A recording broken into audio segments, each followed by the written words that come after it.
Salam, hər vaxtınız xeyir olsun. Dost TV nefrində xoş gördük sizləri. Sizlər Dövlət Tibbi Sosial Ekspertiza və Reabilitasiya Agentinin fəaliyyət istiqamətlərindən bəhs edən Dayaq nöqtəsi verilişinə baxırsınız. Bu dəfəki verilişimizdə mövzumuz çağırışçıların yekun tibbi müayinəsi və bu mövzu ilə əlaqədar studiyamıza dəvət etdiyim qonağı sizə təqdim edirəm. Qonağımız Tibbi Qiymətləndirmə Xidmətinin Təşkili Departamentinin müdür müavini Günel Məmmədovadır. Günel xanım, xoş gördük sizi verilişimizdə.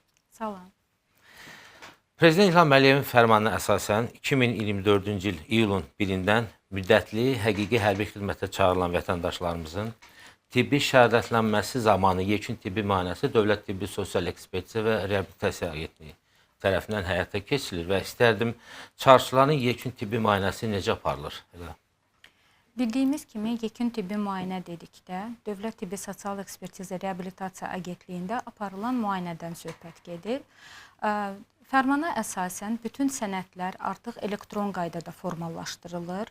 Sənədlərin formallaşdırılması təbib tərəfindən başlanılır. Yəni ilkin olaraq vətəndaşa çağırış gəldikdə vətəndaş tibb müəssisəsinə müraciət edir və mütləq müayinə metodları bitdikdən sonra barəsində müvafiq qərarlar qəbul edilir. Əgər çağırışçılara dair 4 istiqamət üzrə qərarlar qəbul edilirsə, bu sıradan kənar hərbi xidmətə yararlılıq haqqında və eyni zamanda hərbi xidmətə yararsızlıq haqqında qərar qəbul edilirsə, bu zaman həmin çağırışçılar artıq yönləndirirlər yekun tibbi müayinə üçün müvafiq agentliyimizə.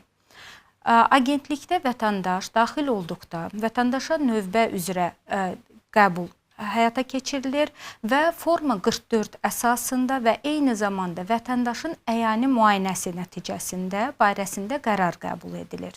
Günel xanım, agentlik tərəfindən hansı kateqoriyalar üzrə çağırışçıların yekun tibbi müayinəsi aparılır?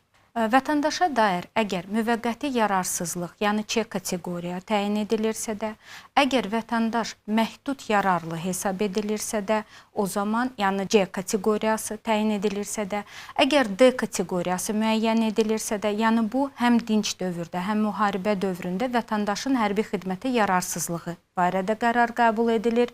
Bu zamanda artıq agentliyə göndərilir və sonuncu B kateqoriyadır ki, bu da sıradan kənar hərbi xidmətə yararlılıq kateqoriyasıdır.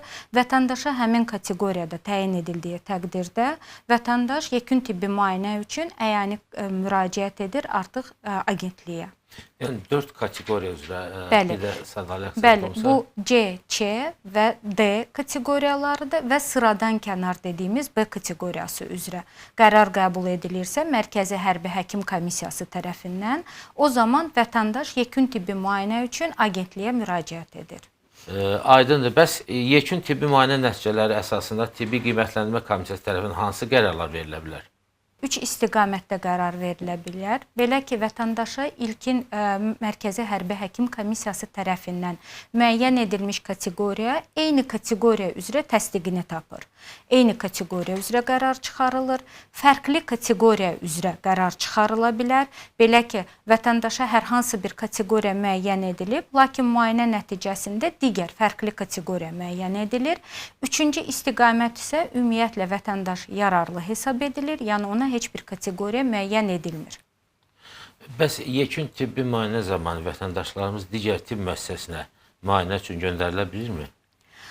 Əgər vətəndaşın sənədlərində və yaxud müayinə nəticəsində hər hansı bir natamamlıq müşahidə edilirsə də, ya müayinəsi, müalicəsi axıra kimi aparılmayıbdırsa da, o zaman vətəndaşın ixtisaslaşmış tibb müəssisəsinə göndərişlər müşahidə edilə bilər. Yəni vətəndaşın dərinləşdirilmiş müayinəsi üçün stasionar yatışa ehtiyac varsa, bu zaman vətəndaşa bir sıra hallarda Ç kateqoriyası müəyyən edilir, yəni müvəqqəti yararsızlıq müəyyən edilir. Xəstəliyə uyğun olaraq 3 aydan 12 aya qədər bu müddət ola bilər. Onun əsasında artıq vətəndaş göndərilir digər müəssisələrə.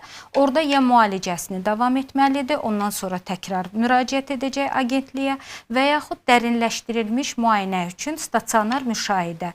Bu, psixiatrik xəstəliklərdə də müşahidə oluna bilər, hər hansı bir kardioloji problemi olan vətəndaşda da müşahidə oluna bilər. Yəni, onların dərinləşdirilmiş müayinəsi üçün göndərişlər verilə bilər. Bir də Günel xanım, bizim çağırışçıları maraqlandıran suallardan biri də yastı pəncəli idi. Yəni bu hansı hallarda yastı pəncəli yararsız sayıla bilər xidmətə? Deməli, yastı pəncəli diaqnozu ümumiyyətlə tağın hündürlüyü əsasında müəyyən edilir. Tağın hündürlüyü əgər 17 mm-dən aşağıdırsa, yəni 3-cü dərəcəli yastı ayaqlıq müəyyən edilibdirsə də vətəndaşda və oynaqlarda osteoartroz müşahidə edilirsə də, bu zaman vətəndaşa yararsızlıq müəyyən edilə bilər. Lakin digər hallarda, yəni 17 mm-dən yuxarı olduqda tağın hündürlüyü, bu artıq birinci dərəcəli yastı ayaqlığa, yəni istiqamətində qərar verilir və nəticədə də vətəndaş yararlı hesab edilə bilər. 17 mm-dən aşağı olduğu təqdirdə yararsız hesab edilir vətəndaş. Bura dərəcələr də şamil olunurmu? Yəni yastı pəncədə orada müvafiq dərəcələr də qeyd olunub, bəli, lakin bəzi hallarda dərəcə ilə, yəni tağın hündürlüyü tam üst-üstə düşməyə bilər. Əsas olaraq tibbdə tağın hündürlüyü nəzərə alınır. Yastı pəncəlikdə bəli, müəyyən edilməsi üçün bəli, tağın hündürlüyü nəzərə alınacaqdır. Onun əsasında da artıq dərəcə müəyyən edilir. Dediyim kimi 17 mm-dən aşağı 3-cü dərəcə olduğu üçün bu yararsız hesab edilir. Və eyni zamanda digər bir xəstəlik, yəni skalyoz. Bu xəstəliklə bağlı və bu skalyoz hansı dərəcədə yararsız hesab olunur? Bildiyimiz kimi skalyoz xəstəliyi ümumiyyətlə müalicəyə tabe olunan xəstəliklərə aiddir. 11 dərəcədən aşağı olduğu təqdirdə vətəndaş yararlı hesab edilir. 11 dərəcədən yuxarı müəyyən edilirsə, 11 dərəcə daxil, o zaman vətəndaş yararsız hesab edilir. Amma burada bir məqamı qeyd eləmək istərdim. Deməli, skalyozun çəkilişi mütləq şəkildə hal-hazırda qüvvədə olan hərbi həkim haqqında əsasnamədə qeyd olunan kimi Chaplin metodu ilə aparılmalıdır. Yəni, vətəndaş horizontal formada çəkilişi aparılmalıdır və Chaplin üsulu ilə ölçüləndə 11 dərəcədən yuxarı olan skalyozlar yararsız hesab edilə bilərlər. Və möhlət hüququ? Möhlət hüququ, yəni sırf əgər skalyozdan söhbət gedirsə də, bu halda yəni ki, möhlət hüququ müəyyən etmək mümkün deyil. Dərəcəyə uyğun olaraq müvafiq qərarlar verilir. Möhlət hüququ adətən hər hansı bir xroniki xəstəliklər zamanı, hansının ki, müalicəsi mümkündür və yəni nəticələr, müsbət nəticələr əldə etmək olur. Tutalım ki, piylənmə diaqnozu vətəndaşda müəyyən edilirsə də, əlbəttə ilk müraciəti zamanı mütləq şəkildə vətəndaşa 6 ay müddətində müvəqqəti yararsızlıq veriləcəkdir, yəni möhlət veriləcəkdir. Bu müddət onun müalicəsini davam etmək üçün, çəkinin azaldılması üçün verilən müddətdir. 6 aydan sonra vətəndaş təkrar müraciət edir və artıq həmin çəki əsasında qərar qəbul edilə bilər. Onu kimi də digər xroniki xəstəliklər zamanı, yəni vətəndaşa həmin xəstəliyin müalicəsi üçün möhlət, yəni müvəqqəti yararsızlıq müəyyən edilir. Xəstəliyindən asılı olaraq 3 aydan 12 aya qədər ola bilər bu müddət. Həmin müddətdə də vətəndaş müalicə alır və təkrar şəhadətləndirilməyə cəlb olunur. Kateqoriyaların içində C kateqoriyası var ki, hansı ki 3 il müddətinə möhlət verilir. Bu 3 il müddəti bitdikdən sonra, yəni hansı möhlət hüququ qazanır və yaxud da ondan sonra nə baş verir 3 ildən sonra? Bəli. C kateqoriyası dedikdə, ümumiyyətlə C kateqoriyası məhdud yararlılığı nəzərdə tutulur. Bu, bəzi xroniki xəstəliklər zamanı müşahidə edilir. Həmin vətəndaşlar müharibə dövründə yararlı hesab edilirlər. Və C kateqoriyası əgər vətəndaşa müəyyən edilibdirsə də 3 ildən sonra skalyozdur, 11 dərəcədir. Vətəndaş bu 3 il müddətində əgər müalicə olunursa, təkrar müraciəti zamanı skalyozu ölçdükdə 11 dərəcədən az müəyyən edilərsə də, əlbəttə yararlığa doğru dəyişəcəkdir kateqoriya. Yəni C kateqoriyası verildikdə 3 ildən sonra bunun dəyişilməsi mümkündür. Hər iki istiqamətdə. Əgər xəstəlikdə ağırlaşma müşahidə edilirsə də, o zaman D kateqoriyasına keçmə ehtimalı da ola bilər. Yox, vətəndaşda əgər müalicəyə tabe olunan xəstəlikdirsə, 3 ildən sonra artıq vətəndaş müraciət edir və sağalma müşahidə edilirsə də, o zaman əlbəttə vətəndaşa A kateqoriyası, yəni yararlı da müəyyən etmək mümkündür. Aydındır Günel xanım və istərdim yekun tibbi müayinə qərarından razı qalmayan çağrışçılarımız üçün hansı tədbirlər görülür? Əgər qərardan vətəndaş narazıdırsa, iki istiqamətdə müraciəti mümkündür.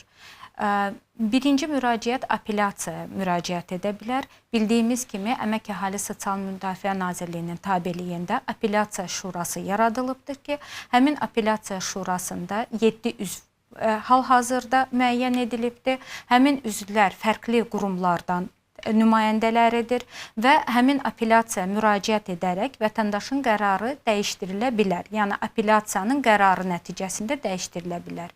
Eyni zamanda da vətəndaş artıq məhkəməyə də müraciət edə bilər. Və verilişimiz başa çatmaq üzrədir. İstərdim elə yekunlarla son olaraq bu sualda cavablandırasınız. Çağırışçılarla qərar barədə məlumat hansı qaydada verilir? Çağırışçılar hal-hazırda ümumiyyətlə bütün sənədlər elektron qaydada, yəni mübadiləsi həyata keçirilir deyə, hətta vətəndaşa çağırış belə MyGovaz, yəni şəxsi kabineti üzərindən daxil olur. Yəni vətəndaş öz MyGovazın şəxsi kabinetinə daxil olaraq həmin məlumatlarla tanış ola bilər. Eyni zamanda da barəsində verilən kateqoriyanın barədə də, yəni nəticə barədə də özünün şəxsi kabinetindən daxil olaraq tanış ola bilər. Təşəkkür edirəm Günel xanım. Verilişimiz başa çatmaq üzrədir. Verilişimizə gəldiyiniz üçün minnətdarlığımı bildirirəm.